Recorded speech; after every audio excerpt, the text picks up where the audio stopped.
एक STM officer अपनी सहेली की शादी में जा रही थी। उसने आम लड़की की तरह कपड़े पहने हुए थे। ना कोई सरकारी गाड़ी, ना कोई सुरक्षा, बस एक आम लड़की की तरह मोटरसाइकिल चला रही थी। जब वह हसनाबाद शहर के पास पहुंची तो आगे एक पुलिस चेक पोस्ट दिखाई दिया। वहां 3-4 पुलिसकर्मी चेक पोस्ट के बाहर सड़क पर खड़े थे। उनके बीच में इंस्पेक्टर प्रोसेसजीत अपनी वर्दी में खड़ा था। उसने हाथ में लाठी उठाकर लड़की को रुकने का इशारा किया। लड़की ने मोटरसाइकिल सड़क से किनारे लगाई और खड़ी हो गई। इंस्पेक्टर ने सख्त आवाज में पूछा, कहां जा रही हो? लड़की ने बहुत शांत स्वर में जवाब दिया, एक सहेली की शादी है, वहीं जा रही हूं। इंस्पेक्टर प्रोसेसजीत ने उसे सिर से पांव तक देखा। वो 28 साल की एक खूबसूरत महिला थी। नाम था बरनाली सिंह। फिर वो हंसते हुए बोला, अच्छा, सहेली की शादी में खाना खाने जा रही हो, लेकिन हेलमेट क्या तुम्हारे बाप ने पहनना है?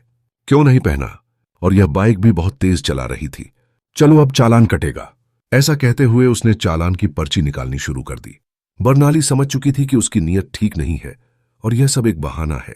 उसने कहा, सर, मैंने कोई कानून नहीं तोड़ा है। ओ मैडम, हमें कानून मत सिखाओ, प्रोसेसजीत झल्ला कर बोला। उसने पास खड़े एक कांस्टेबल की तरफ देखा, फिर बरनाली की ओर मुड़कर कहा, इसे सबक सिखाना होगा।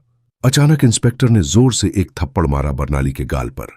बहुत सवाल कर रही है, जब पुलिस कुछ कहे तो चुपचाप मान लेना चाहिए। बरनाली का सिर एक पल के लिए घूम गया, लेकिन उसने खुद को संभाल लिया। उसकी आंखों में गुस्सा साफ झलक रहा था। इंस्पेक्टर हंसते हुए बोला, अब भी इसकी आंखों में घमंड है।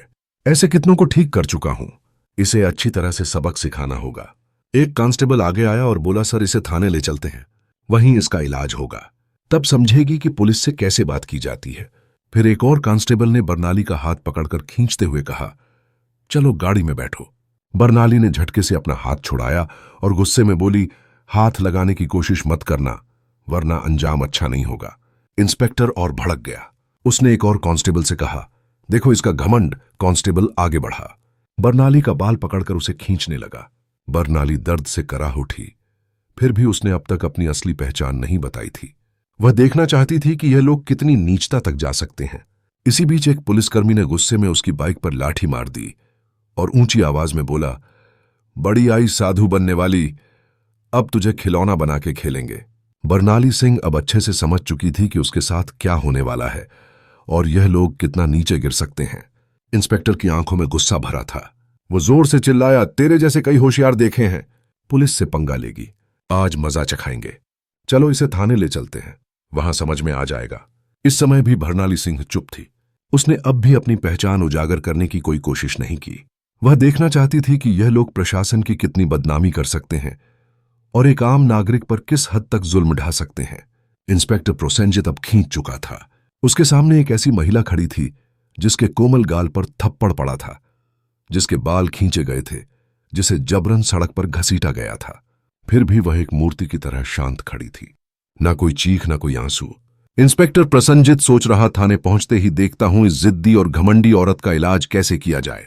यह सिर्फ गुस्सा नहीं था, यह वो गुस्सा था जो अंदर ही अंदर सुलग रहा था। चौकी इंचार्ज इंस्पेक्टर हंसते हुए बोला, अब इसकी जुबान भी चलने लगी है, चलो थाने देखेंगे कितनी चलती है इसकी जुबान।